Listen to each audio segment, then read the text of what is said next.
को लाल सलाम। सबसे पहले तो मैं हरियाणा के किसानों को और हरियाणा की किसान सभा को ये 2020 के जो 3 काले कानून थे उनके खिलाफ जो अभूतपूर्व आंदोलन चला उसमें ज़बरदस्त भागीदारी के लिए बहुत बहुत बधाई देना चाहता हूँ और उनको लाल सलाम करना चाहता हूँ। ये जो आंदोलन था ये कई मायनों में अभूतपूर्व था और उसमें हरियाणा की जो ज़बरदस्त शानदार भागीदारी रही उसमें इसमें कोई शक नहीं है कि उसमें जो सबसे मूल जो उसके मूल में जिसका योगदान था वो हरियाणा की किसान सभा थी और इसके लिए मैं हरियाणा की किसान सभा को बहुत बहुत बधाई देना चाहता हूँ। इसके साथ में ही मैं कॉमरेड इंद्रजीत और कॉमरेड सुमित के साथ अपनी आवाज़ जोड़ते हुए कॉमरेड पृथ्वी सिंह को याद करना चाहता हूँ। हमने जब हरियाणा पर अपना शोध का काम 2004 में शुरू किया था तब हमें मौका मिला था पृथ्वी सिंह के मार्गदर्शन का और उसको हम हमेशा याद रखते हैं और उसके बाद हरियाणा पर हमने जितना भी काम किया है, जितना भी रिसर्च किया है हरियाणा की खेती पर, हरियाणा की ग्रामीण अर्थव्यवस्था पर, उसमें कहीं ना कहीं मैं कॉमरेड पृथ्वी सिंह को, कॉमरेड इंद्रजीत को अपने गुरु की तरह मानता हूँ। और ये जो है मेरे लिए यहाँ पर आकर के बोलना 2 तरह से बड़ा मुश्किल काम है। एक तो ये मेरा गांव है, मैं भिवानी का रहने वाला हूँ और अपनी जगह पर आकर भाषण देना थोड़ा मुश्किल होता है, बाहर जाकर के तो आप कुछ भी बोल देते हैं।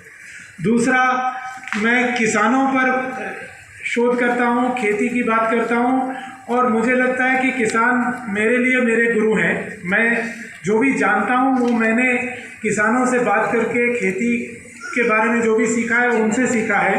तो किसानों से किसानी की बात करना और मुश्किल काम है क्योंकि कोई शक नहीं है कि इसमें आप शायद मुझसे ज़्यादा जानते हैं।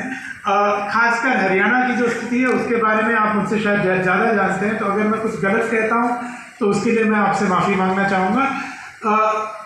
मैं अपनी बात में मुख्यतः 3 बातें आपके सामने रखना चाहूँगा।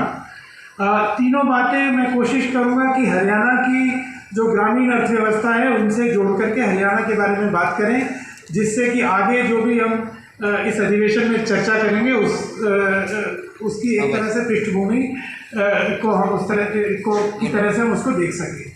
और हरियाणा की जो ग्रामीण अर्थव्यवस्था है उसके 3 पहलू हैं जो मुझे लगता है कि हमें समझने चाहिए और जो की जो समस्याएं हैं, जो ग्रामीण अर्थव्यवस्था की जो समस्याएं हैं उसके ये 3 पहलू मेरी समझ में सबसे मूल मुद्दे हैं।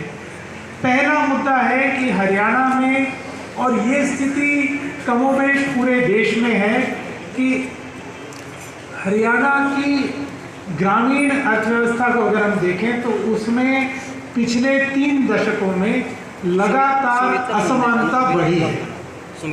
आज अगर हम आंकड़े देखते हैं जमीन किसके पास कितनी ज़मीन है, तो ग्रामीण हरियाणा में लगभग 57% परिवारों के पास अब बिल्कुल ज़मीन नहीं है।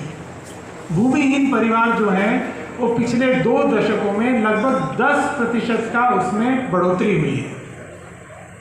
तो करीब 57% परिवार, ये मैं सरकारी आंकड़े देख करके बता रहा हूँ, सरकारी आंकड़ों के हिसाब से हरियाणा के ग्रामीण परिवारों में करीब 57% परिवार, आधे से ज़्यादा ऐसे परिवार हैं जिनके पास अब बिल्कुल ज़मीन नहीं बची है। उसके दूसरी तरफ 1 से भी कम प्रतिशत परिवार है, 0.7% परिवार, जिनके पास करीब 26% ज़मीन है। तो जो सबसे ज़्यादा ज़मीन वाले परिवार हैं उनके पास ज़मीनों का कंसंट्रेशन जिसको कहते हैं कि ज़्यादा ज़मीनें उनके पास हैं, और जो गरीब परिवार हैं उनके पास, उनमें भूमिहीनता की समस्या बढ़ती जा रही है।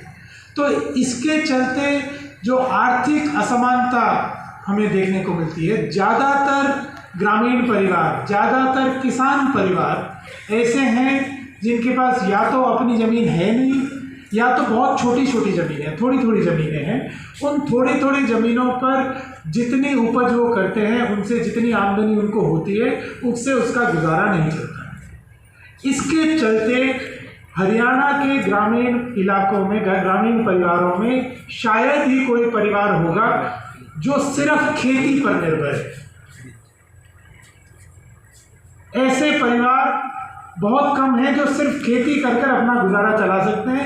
आप किसी भी गांव में चले जाइए, किसी भी परिवार में चले जाइए, वहाँ पर कोई ना कुछ लोग हैं जो गांव से बाहर कोई ना कोई नौकरी करके, छोटी मोटी, चाहे चाय की दुकान है, चाहे कोई फेरी वाला है, सिक्योरिटी गार्ड है, ड्राइवर है, और अलग अलग तरह के काम करके अपनी आजीविका चलाते हैं। तो जो गैर खेती से जो खर्चा आता है वो खर्चा लगाएं, उस खर्चे को करने के लिए अपने घर की कणक बेच करके वो खर्चा करता है, ठीक है। उसके बाद जितनी कणक कुछ है उसको बेच करके उसने खर्चा उठाया और कोई फसल उगाई। जो फसल से उसको उत्पादन मिला, तूड़ा मिला, दाना मिला, जो भी मिला, जीरी मिली या कपास मिली, जो भी मिला, उसको बेच करके उसने कणक खरीद ली, ठीक है। सीधी सी बात है, कणक बेच करके खेती करी, उससे जो मिला उससे कणक खरीदी, ठीक है। तो कितनी फालतू कणक मिली? अगर हम ये सीधा सा हिसाब है, ज़्यादा मुश्किल नहीं है। आपने अपना गेहूँ बेचा, सारा खर्चा उससे उठाया, जो आपका उत्पादन हुआ उससे फिर आपने गेहूँ खरीद लिया, ठीक है। जो आपके पास एक्स्ट्रा आया, जो फालतू मिला, वो आपकी आमदनी है, सीधी सी बात है। अब अगर हम देखें अलग अलग फसलें, हरियाणा में खरीफ में जो है बरसात का जब समय, उस समय जीरी उगाते हैं, बाजरा उगता है, कपास उगती है। रबी में गेहूँ, चना और सरसों, ये मुख्य फसलें हैं हरियाणा की। अगर हम इनको देखें, पिछले 20-30 साल के आंकड़े अगर हम देखें, तो पहली बात तो जीरी और गेहूँ, ये दो फसलें हैं जिनमें कुछ नफ़ा किसान को मिलता है, और सीधी सी बात है वो इसलिए मिलता है क्योंकि सरकारी खरीद इन फसलों की होती है। इसके अलावा चने में ना के बराबर मुनाफा है। नरमा अगर देखेंगे तो किसी साल में थोड़ा मुनाफा है, किसी में वो भी नहीं है, उसका कोई हिसाब नहीं है। सरसों में पिछले कुछ सालों में थोड़ा मुनाफा है क्योंकि सरसों का दाम अच्छा मिल रहा है, लेकिन अगर आप पिछले 30 साल देखेंगे तो सरसों में भी कोई ज़्यादा फ़ायदा किसान को नहीं मिलता है। लेकिन जो देखने वाली बात है, जिसके कारण से मैंने हिसाब लगाया, वो ये है कि अगर आप 1980 के दशक के आंकड़े उठाएं और अब के आंकड़े उठाएं और देखें कि भैया पहले कितनी कणक देकर के खेती हो जाती थी और उससे कितनी कणक वापस हमारे हाथ में आती थी, और अब कितनी कणक देकर खेती होगी और कितनी कणक हमारे हाथ में आएगी।